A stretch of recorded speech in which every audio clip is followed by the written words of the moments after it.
Blessed be. Our speaker this morning is our beloved Gerry Murphy. Gerry's been a long-time member of this church, and we're so glad he is. He's going to be speaking about what does it mean to live a purposeful life, a reflection. Thank you, Kathy. And I think I'll begin with a disclaimer. A week ago, I didn't know I was the scheduled speaker. So just so you know, I think I dropped the ball on that one. But anyway, I thought, well, there's two things I could do. I could go on to ChatGPT, like Mark demonstrated one Sunday. This does work. What would be a good topic for a Unitarian Universalist church congregation? Put my own little spin on it, and who would know? Or I could trust natural intelligence, just jump in and crunch out whatever came up. So that's what you're getting, for better or worse. So here we go. What does it mean to live a purposeful life?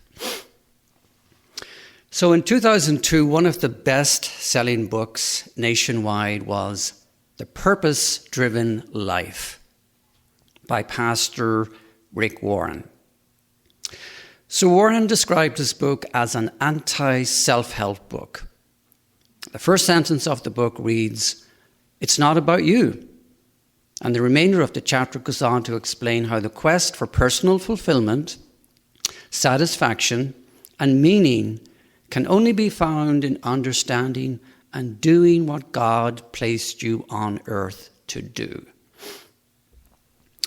So while Warren's book is a biblical-based text on fulfilling your divine purpose on earth, Buddhism contains a similar spiritual teaching in what it terms dharma, or one's dharmic purpose on earth.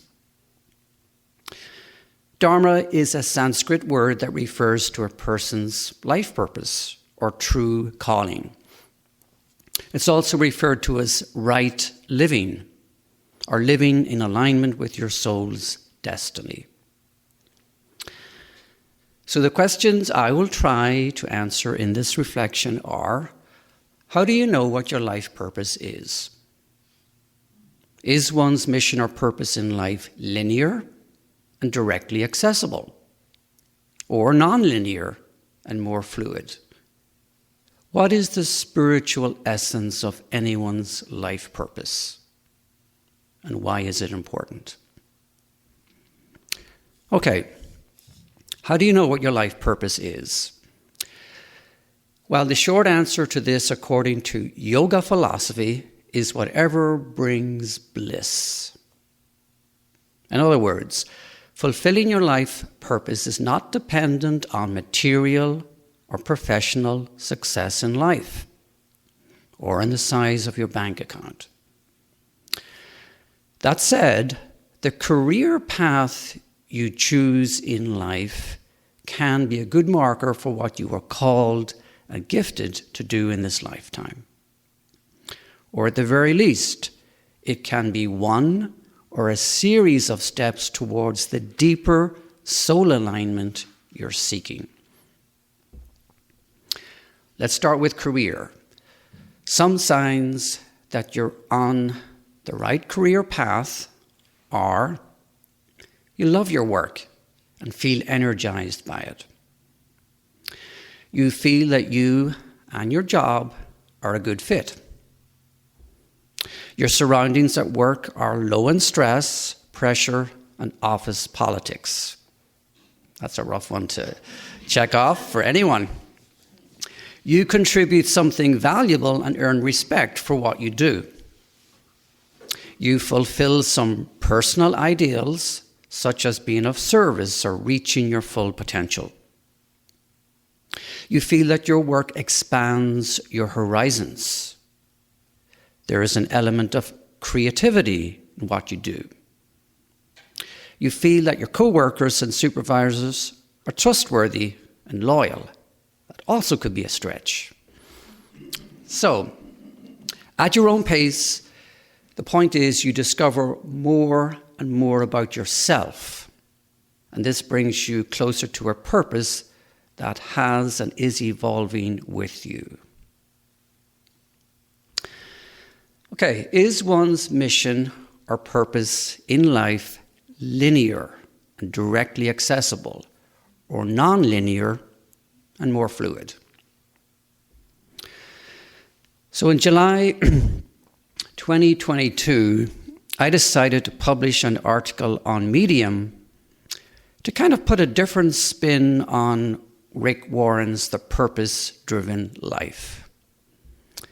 So I titled the article, "Passion is Overrated, Exploring the Purposeful, Undriven Life." So I'd like to share a few extracts from this article as I believe it answers the questions I've just posed. The fast-paced digital age is awash with motivational speakers, writers, and webinars advocating the pursuit of passion. The key ingredient, they say, to reaching the pinnacle of career success and overall satisfaction in life.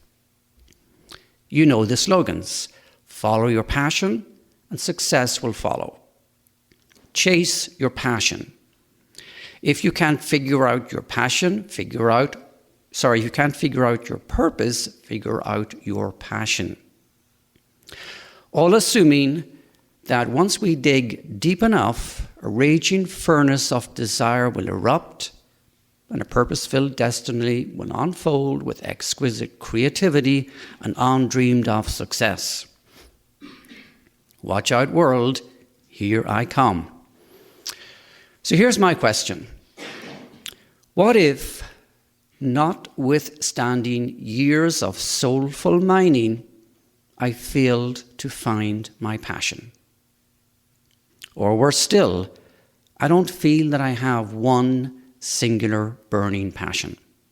What then? Am I a loser?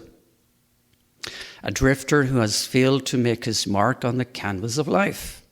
An insignificant social misfit? Or am I a searching, curious soul who was not born with a compelling urgency to live a purpose-driven life? Subtitle: Legacy. Not everyone is going to leave the earth plane having achieved significant fame and fortune in their current lifetime. Not everyone is consumed with the desire to succeed in one significant area of life. Not everyone has, nor desires, the talent, genius, and wealth of Elon Musk, Mark Zuckerberg, or Serena Williams. What if, upon graduation with a degree in engineering, you decide to travel across the Himalayas, followed by a 2-year stint volunteering at an elephant conservation in Laos, and from there, having met the first love of your life, you end up in France, married and teaching English as a foreign language to Syrian immigrants.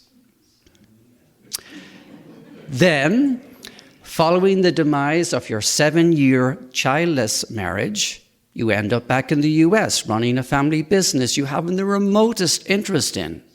But duty calls when your father passes, and surprise, surprise.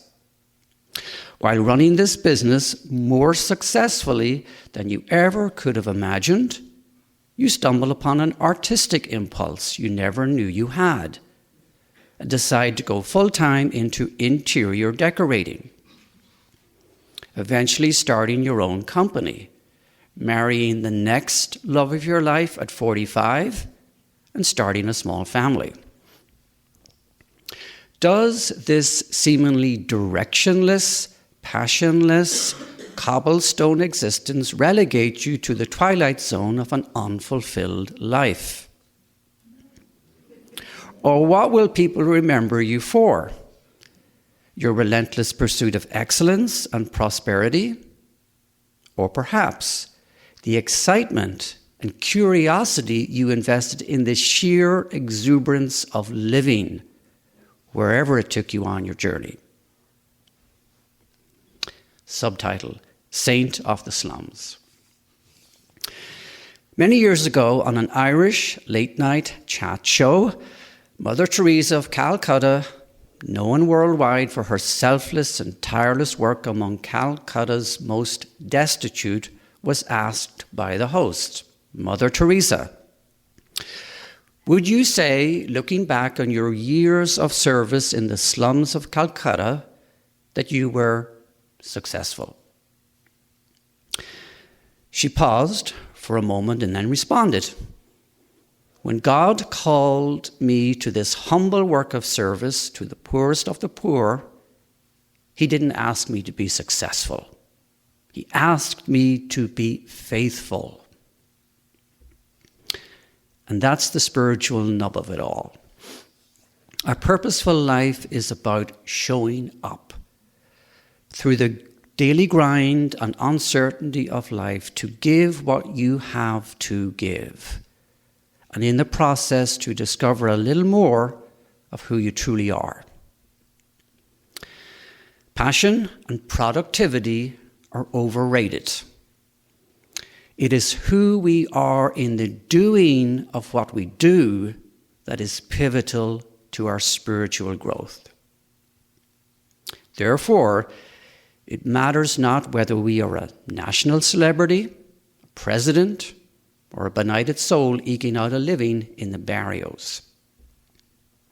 What matters is the disposition of awareness we bring to every experience we create. Is it a disposition of presence, kindness, reverence, and compassion? Or is it one of gratuitous self-aggrandizement? In the final analysis, it will not be our profession, fame, money, or social standing that we will be remembered for, but the moral and spiritual legacy we leave behind. Subtitle: Jackhammer or Hummingbird. Yes, there's a place for the passion gurus, motivational speakers, leaders, and writers of our time who advocate passion in the pursuit of satisfaction and success in life. But there's equally, I believe, a need to cultivate a spirituality of curiosity. A gentler, more playful and humane search for what delights and inspires us in life. What is the spiritual essence of anyone's life purpose, and why is it important? The universe is not interested in our linear achievements. It is interested in how well we align with our soul's vibrational frequency. And this is a lifelong quest, an unfolding journey. Essentially, our purpose in life is a state of being, not a linear destination to be reached or achieved.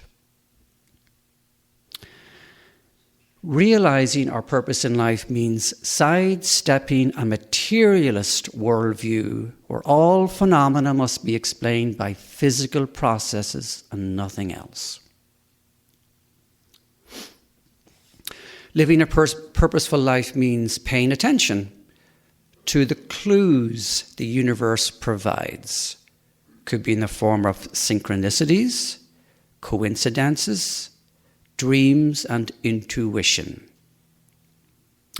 It means paying attention to what promotes our well-being and who and what depletes it. In the final analysis, as in the yoga tradition, it's about what brings bliss. Or, at the very least, a reasonable level of contentment, fulfillment, meaning, joy, and creative expression of who we truly are.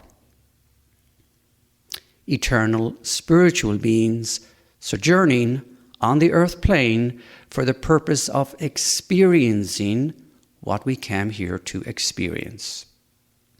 And from these experiences to learn, grow, and expand our consciousness. Thank you for your time and attention.